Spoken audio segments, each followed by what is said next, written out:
Wala ka ng trabaho. Sino tatayong magulang sa amin? Sino magpapakain sa amin yun? Anong gagawin ko? Nagkasakit ako. Wala ka na kasing pera. Dati may pera ka eh. Ngayon wala na eh. Wala kang silbi. Inutil ka na ngayon. Pabigat ka na.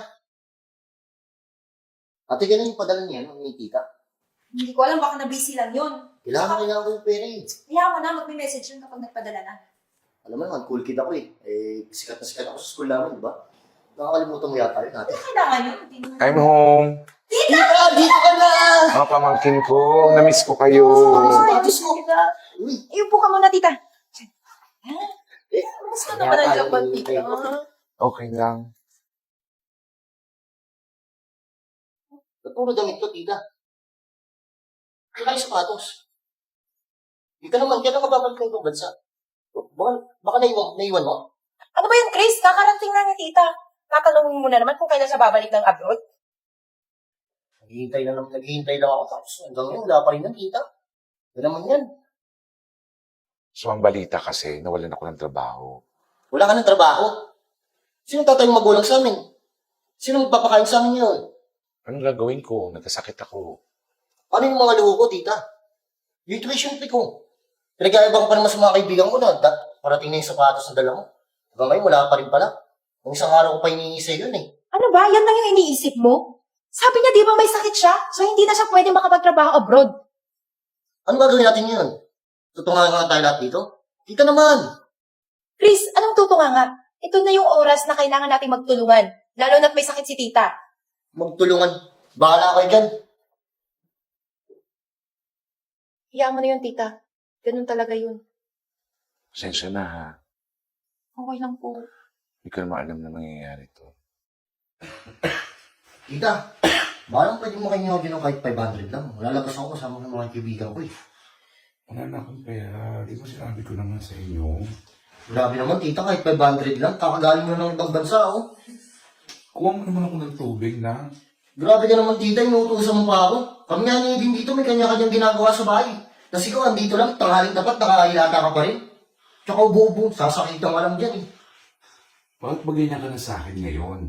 Dati pagkausap kita sa telepono, ang bait-bait mo, sweet-sweet mo. Wala ka na kasing pera. Dati may pera ka eh. Ngayon wala na eh. Wala kang silbi. Inutil ka na ngayon. Pabigat ka na. Wala kang kwenta, tita. Sino may magulang namin? Uy, Chris. Ano to? Okay. Tita, Inuutosan ako eh. Nakilata lang, tanghaling tapat. uminom ka muna po ng gamot. Sasakit-sakitan pa. Ano nagkakalwari? Di ba umuwi siya kasi may sakit? Hindi na siya pwedeng mag-abroad. So nandito siya, dapat natin siya tulungan. Dapat siyang gumaling. Tulungan. Wala na nga may bili ng tulong sa atin eh. So, wala na siyang silbi sa atin. Wala na siyang silbi. So ganyan ang trato mo kasi wala na silbi. Baka ikaw yung walang silbi. Kasi dati yung meron pa siya, lahat ng luho natin binibigay niya.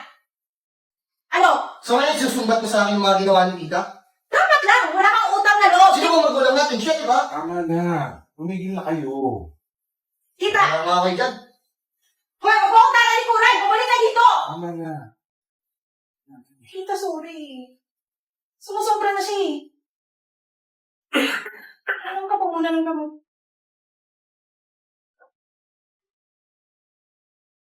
Hello? Hello, Mami. Kamusta ka na dyan? Aya. Mm-mm. Mabuti. Okay naman ako. Kamusta ka na? Mabuti naman, Mami. Kamusta pala yung pag-uwi mo sa Pinas? Okay naman. Nakita ko yung mga pamangkin ko. Kaya medyo gumangang pakiramdam ko. Kasi syempre sila na yung pamilya ko eh. Alam mo naman, mahal na mahal ko itong mga pamangkin. Naku, Mami. Sinasabi mong masaya ka, pero yung boses mo hindi masaya, malungkot. Mami, di ba sinabi ko naman sa'yo dati na hayaan mo na yung mga pamangkin mo, malalaki na sila. Kaya na nila yung sarili nila. Palagi ka kasing andyan eh. Pag kailangan nila ng tulong, andyan ka agad. Tumutulong ka kaagad. Pag kailangan nila ng pera, nagpapadala ka agad. Hayaan mo na sila. Anong gagawin natin? Antayin mo ako makauwi dyan sa Pinas. Okay? Pupuntahan kita sa bahay mo. Sige. See you, Mami. Ingat ka dyan palagi, ha? Ikaw din. Ingat ka lagi. I love you, Mami. Love you too.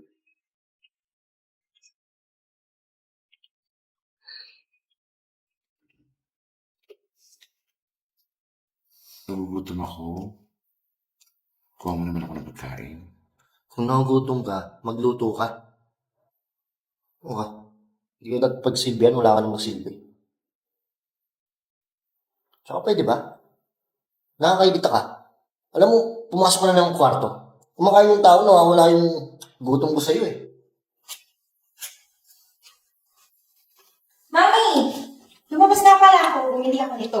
Ay, para sa akin ito. Wow! Jollibee! Tumigil ka nga. Umupo ka dyan. Kainin mo yung pagkain mo. Ate naman, ang damat-damat mo naman sa akin. Eh, mo nga bigyan si Mami. Bibigyan niya, wala namang kwenta yan. Wala kang pera eh. Yan. Walang kwenta.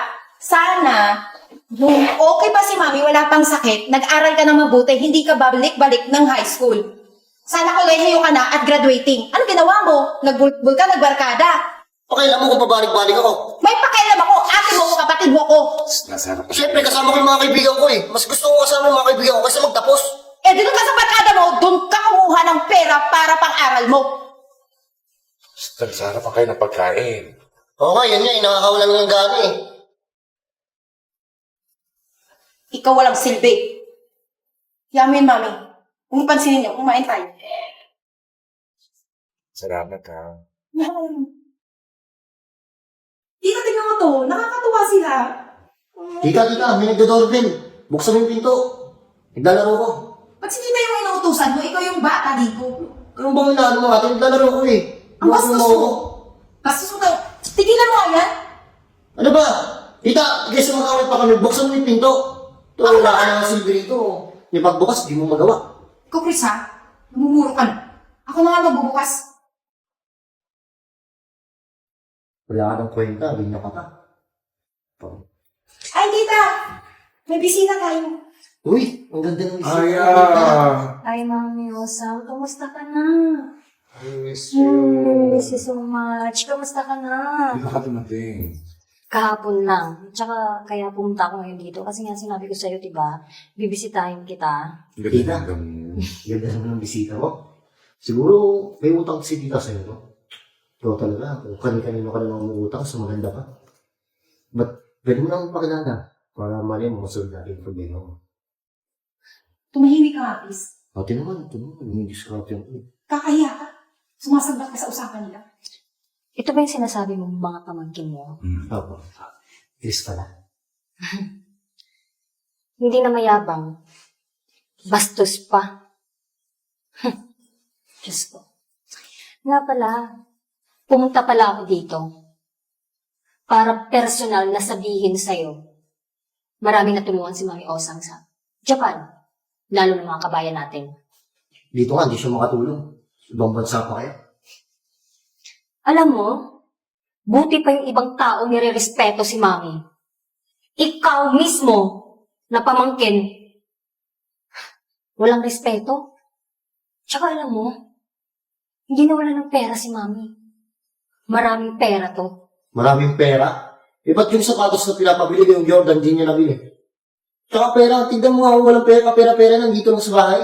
Tignan mo, wala man lang ginagawa dito yan. Lagi na nakatunganga, nakaupo. Nakaraan, nagsasakit-sakitan pa. Tama ba yun? Hoy! Di mo ba alam nagsasakit-sakitan na ako? Ha? Sinusubukan ko lang kayo. Lalo na ikaw. Huwag mo kong ginaganyan yung wala kang respeto. 25 years old ka na, pero second year high school ka pa rin. Diyos ko, napakabobo mo, palibasa, puro ka barkada, puro ka inom, puro ka tropa, puro ka girlfriend. Wala ka nang ginawa sa buhay. Inutil ka. At saka, nga pala, maraming business si Mami. Kaya umuwi yan dito. Gagawa kaming sariling company namin dito. Bar. Meron na kaming 2 bars sa Japan. At pumunta yan dito para malaman niya kung sino talaga pagmamanahan niya sa bar. Magmamanage ng business niya. Totoo. Ngayon alam ko na. Lumayas ka. Lumayas ka! Ano?